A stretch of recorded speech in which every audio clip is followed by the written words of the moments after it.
Bonjour, mon nom est Janie Monasterios, je suis infirmière clinicienne au GMFU Laurier. Ici à la clinique, ce sont principalement les infirmières cliniciennes qui font la première visite des grossesses. Pour cette capsule, je vais vous donner les informations principales. On va faire un survol sur les notions importantes à avoir en début de grossesse.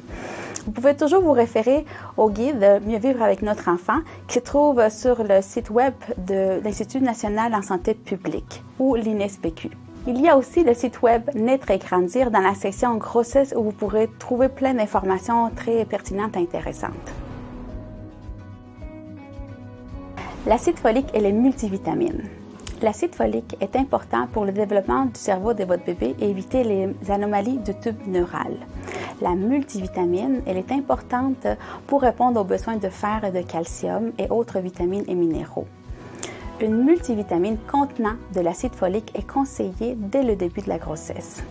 Par contre, s'il est non toléré, on peut prendre l'acide folique seul, à part, en début de votre grossesse. Demandez au pharmacien pour vous conseiller. Pour les médicaments, sachez que le pharmacien est la meilleure personne pour vous porter conseil au niveau des médicaments. Si vous apprenez que vous êtes enceinte et que vous prenez déjà de la médication, vous pouvez demander à votre pharmacien si ces médicaments sont sécuritaires et compatibles avec la grossesse.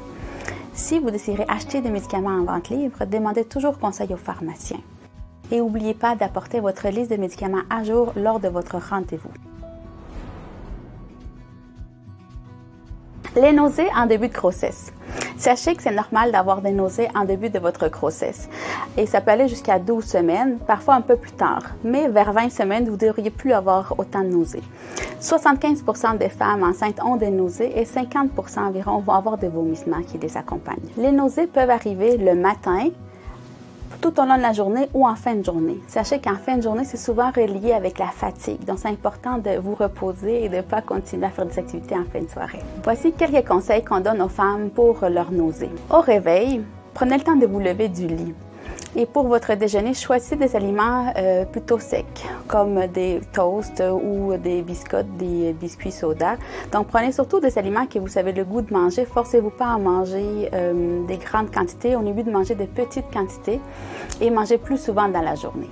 Si vous avez une soif intense, la bouche sèche, les lèvres sèches, que vous urinez moins souvent ou que votre urine est très foncée, ce sont des signes de déshydratation qui peuvent arriver avec les nausées et les vomissements. À ce moment-là, c'est important de consulter votre professionnel de la santé. Si vos nausées sont très importantes, sachez que le pharmacien peut vous prescrire un médicament qui s'appelle le diclectin ou votre infirmière ou le professionnel de la santé qui suit votre grossesse.